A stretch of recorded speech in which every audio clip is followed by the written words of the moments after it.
तो स्वागत है आप सबका मेरे यूट्यूब हिंदी चैनल में। आज मैं 10वीं कक्षा के लिए लेसन नंबर 2 कश्मीरी सेब जो जिनके लेखक हैं प्रेमचंद जी, इनकी कहानी मैं आज सुनाऊंगी सारांश। और यहाँ पर ये लेखक जो है, जो धोखा लेखक को मिला है वो पाठकों को ना मिले, ये इनका अनुभव के बारे में इस कहानी में बता रहे हैं। तो ये पार्ट 1 है। मैं दूसरे पार्ट में जो है आप सबको क्वेश्चन आंसर बताऊंगी। पहले पार्ट में जो है, पार्ट 1 में जो है सिर्फ इस कहानी का सारांश बताऊंगी। तो आगे चलते हैं लेखक परिचय की ओर।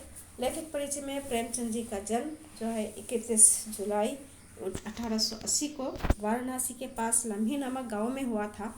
तो आप लोगों को याद रखना है कि इनका जन्म कब और कहाँ हुआ था। 31 जुलाई 1880 को कहाँ हुआ था? वाराणसी के पास लम्ही नामक गांव में। और इनका वास्तविक नाम भी आपको याद रखना है, धनपत राय। इनका वास्तविक नाम धनपत राय था, लेकिन इनका नाम मुंशी प्रेमचंद से ही हम जान सकते हैं क्योंकि रचयिता का नाम है, लेकिन इनका धनपत राय वास्तविक नाम है, ये आपको याद रखना है। और वे शिक्षा विभाग में नौकरी करते थे।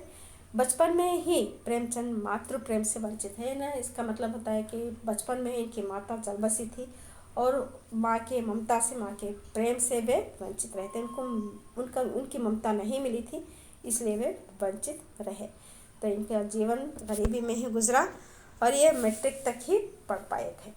वे यथार्थवादी कथाकार भी थे। यथार्थवादी जो जीवन के सच्चाई है उसके बारे में वे कथाएँ कहानियाँ लिखते थे। और इनके जो रचनाएं हैं यहाँ पर दिया गया है, गोदान, सेवा सदन, गबन, निर्मला, कर्मभूमि आदि, ये इनकी प्रमुख उपन्यास हैं। बड़े घर की बेटी, नमक का दरोगा, पंच परमेश्वर, पूस की रात आदि इनकी प्रसिद्ध कहानियाँ हैं। जितने भी इन्होंने कहानियाँ लिखी हैं उसको संग्रहित करके एक संकलित बनाए हैं जिसका नाम है मानस सरोवर। तो अब हम पढ़ेंगे पाठ का आशय। लेखक अपना अनुभव बताते हुए पाठकों को सचेत कर रहे हैं कि अगर खरीदारी करते समय सावधानी नहीं बरतते तो धोखा खाने की संभावना होती है। तो लेखक अपना अनुभव बताते हुए, इस कहानी में लेखक अपना अनुभव मतलब एक्सपीरियंस बता रहे हैं। किस बारे में? वे खरीदारी करते समय जिस तरह से उनको धोखा हुआ था दुकानदारों से, उसका अनुभव बताते हुए खरीदारी करते समय सावधानी बरतने को कह रहे हैं। अगरचे हम सावधानी नहीं बरतेंगे तो धोखा खाने की संभावना होती है, यही हम ना सतर्कता बना रहे हैं। तो पाठ का सारांश इस प्रकार है। इस कहानी के लेखक हैं प्रेमचंद जी। आप सबको मालूम है इस कहानी में लेखक जो है, जब वो 2-4 चीज़ें, कुछ ज़रूरी चीज़ें ख़रीदने के लिए जब वो चौक जाते हैं तो वहाँ पर मेवा फरोशी की दुकानें लगे हुए होते हैं और वहाँ पर उनको कश्मीरी सेब दिखाई देते हैं जो गुलाबी रंग के बहुत ही रसीले दिखाई देते हैं, रंग बिरंगी दिखाई देते हैं। तो ये सेब के फल देखते ही उनका मन जो है ललचा उठता है, खाने का मन करता है, तो वो खाने के लिए ख़रीदारी करने के लिए जाते हैं। तो इसी बीच वो इस बात का जिक्र भी कर रहे हैं कि इन्हें लेखक का कहना है कि आजकल जो शिक्षित समाज में जो लोग कहते हैं इन्हें विटामिन और प्रोटीन की बातें होते हैं, इन्हें विचार करने की प्रवृत्ति हो रही है। जैसे कि टमाटो को यहाँ पर लिया गया है और गाजर को यहाँ पर लिया गया है। इन्हें पहले जो थे लोग अनपढ़ थे, बहुत ज़्यादा पढ़े लिखे नहीं थे, तो ऐसे लोग जो थे उन लोगों को किन किन फलों में, किन चीज़ों में, किन सब्जियों में प्रोटीन और विटामिन के गुण होते हैं ये उनको पता नहीं था। लेकिन आज के ज़माने में बहुत सारे पढ़े लिखे लोग हैं, उनको मालूम है कि किन किन चीज़ों में विटामिन के गुण होते हैं या प्रोटीन के गुण होते हैं। तो ये लोग क्या करते हैं, इन चीज़ों को लेकर वो खाते हैं। तो यहाँ पर टमाटो के बारे में बताया गया है कि टमाटो जो है पहले लोग इसका इस्तेमाल ही नहीं करते थे क्योंकि उनको मालूम ही नहीं था कि इसमें विटामिन होती है। ओके, लेकिन आज के ज़माने में जो है लोगों को पता चल गया है कि टमाटो में भी विटामिन है, तो आज भोजन में उसको डालकर पकाया जाता है। और आज के ज़माने में भोजन का एक आवश्यक अंग बन गया है, बहुत ही ज़रूरी बन गया है। टमाटो, बगैर टमाटर के सालन भी नहीं बनता, बगैर टमाटर के कचम्बर नहीं बनता, बगैर टमाटर के सलाद नहीं बनता। बहुत सारी चीज़ें कई प्रकार से इसका इस्तेमाल किया जाता है, प्रयोग किया जाता है। और गाजर को ले लीजिए, देखो गाजर तो पहले गरीब लोग जो थे पेट भरकर ही खाते थे इसको, और उनको पता भी नहीं था कि इसमें विटामिन, बहुत ज़्यादा विटामिन है करके। लेकिन अमीर लोग जो थे इसका हलवा बनाकर तो खाते थे। अब लोगों को पता चल गया है कि इसमें बहुत ज़्यादा विटामिन है, तो आजकल मेज़ों पर, पार्टियों में, शादियों में जो है इसको हलवे से सजाया जाता है। इसका गाजर का हलवा जो है बनाकर मेज़ों पर सजाया जाता है।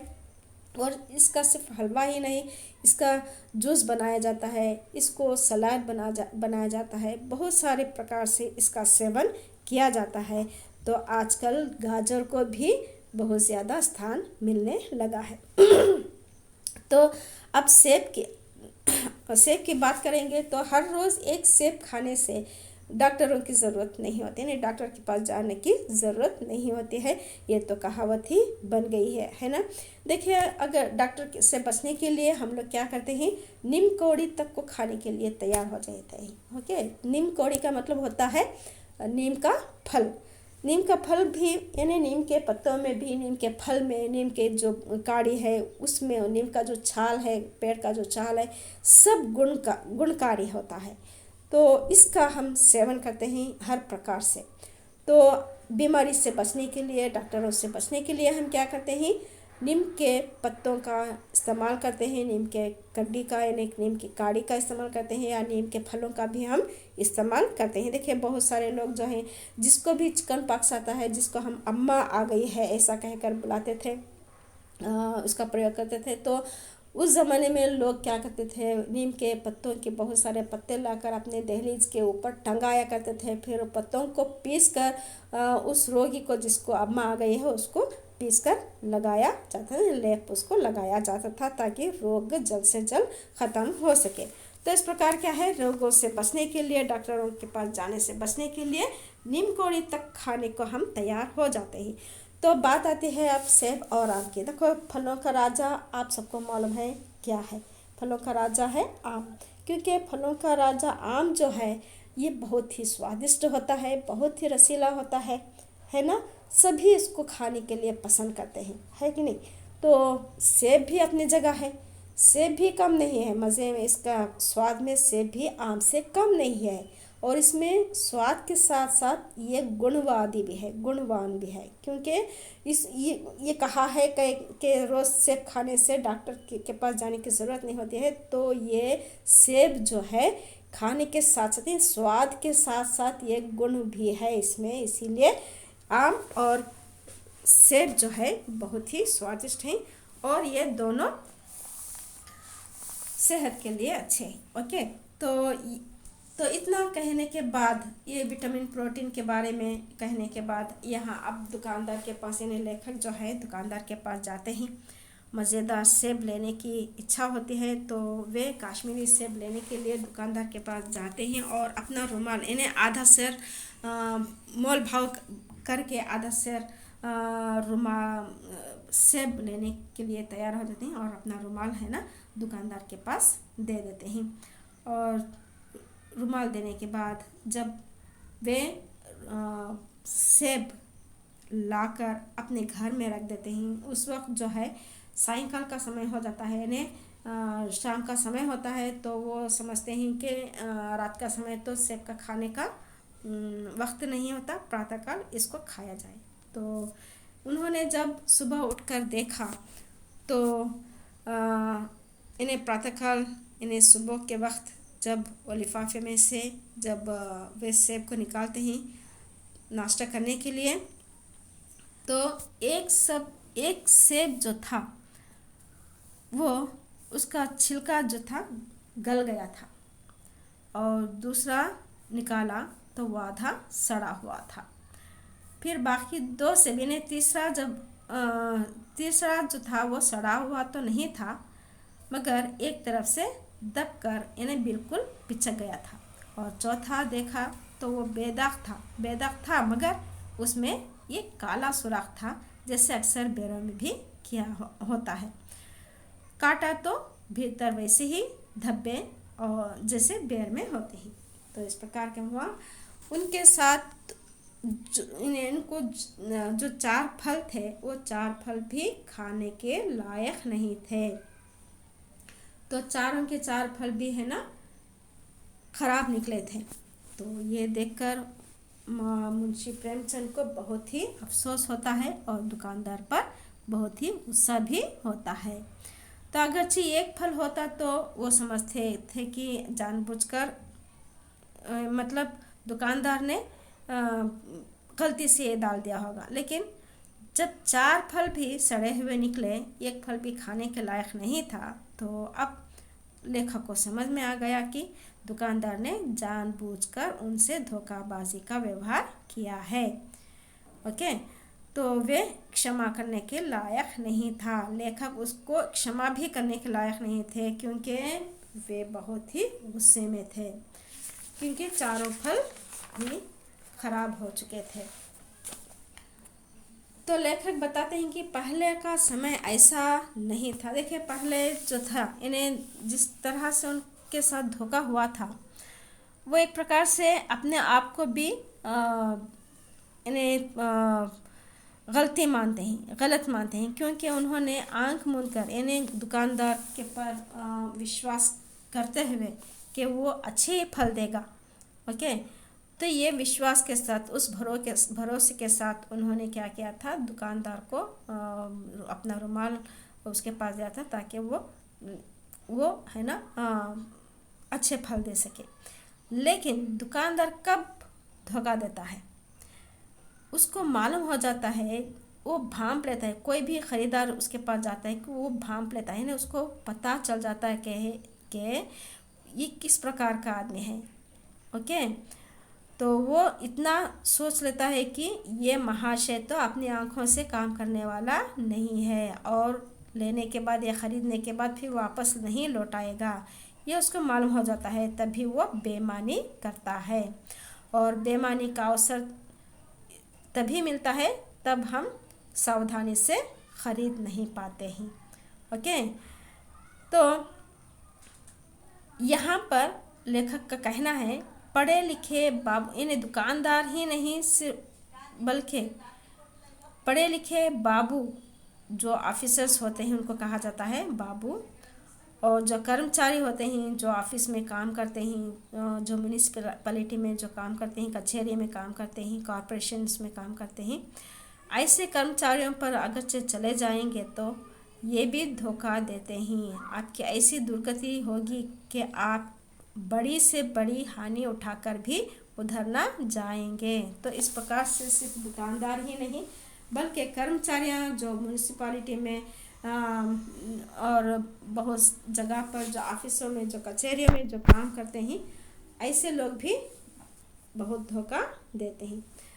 तो आगे वे कहते हैं कि व्यापारियों की प्रतिष्ठा बची हुई थी। इन्हें पहले के ज़माने में, जब पहले का आज के ज़माने में तो सभी दुकानदार धोखा देते हैं, लेकिन पहले के ज़माने में जो थे वे अपने प्रतिष्ठा, अपनी ईमानदारी को बचा कर रखते थे, वो किसी को धोखा नहीं देते थे।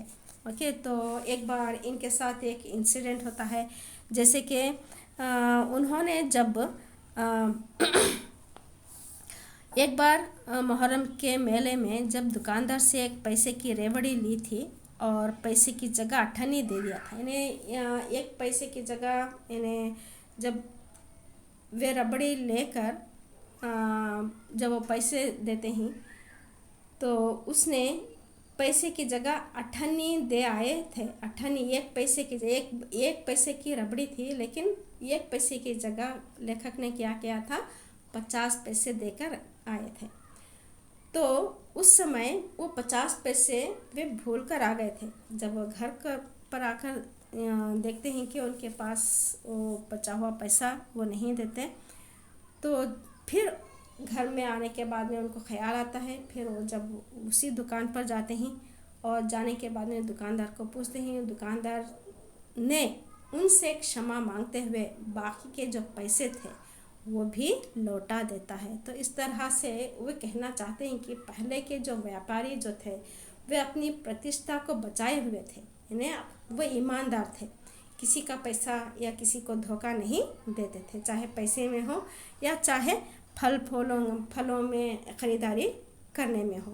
तो इस प्रकार से वो धोखा नहीं देते थे। तो इस तरह का कहना लेखक का कहना है। तो वो दुकानदार ने आठनी भी लौटा दी और उनसे क्षमा भी मांगी थी। तो ये इनकी कहानी है और इनके साथ इस प्रकार से अनुभव हुआ है। इनके साथ जो पहले वाला जो इंसिडेंट था, जो आठने वाला रबड़ी लेने के बाद में, ये भी इनका एक अनुभव हुआ है। और जो फल लेने के बाद में जो धोखा हुआ था, ये इनका एक अनुभव हुआ है। और इस अनुभव के साथ में वो हमें सावधानी करना चाहते हैं कि इस कहानी में लेखक अपने अनुभव के माध्यम से, उनके एक्सपीरियंस के माध्यम से पाठकों को सावधान करते हैं कि खरीदारी करते समय अगर सावधानी नहीं रखी तो धोखा खाने की संभावना होती है। तो हम लोगों को भी क्या करना है, कोई भी चीज़ हम खरीदने जाएंगे तो हम सावधान होना चाहिए। अगर से हम सावधानी नहीं बरतेंगे तो हम लोग भी धोखा खाने की संभावना हो सकती है।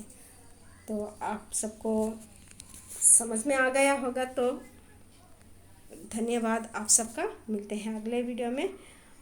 तो इसका सेकेंड पार्ट जो है मैं आपको क्वेश्चन आंसर बताऊंगी। ओके, बहुत ही धन्यवाद।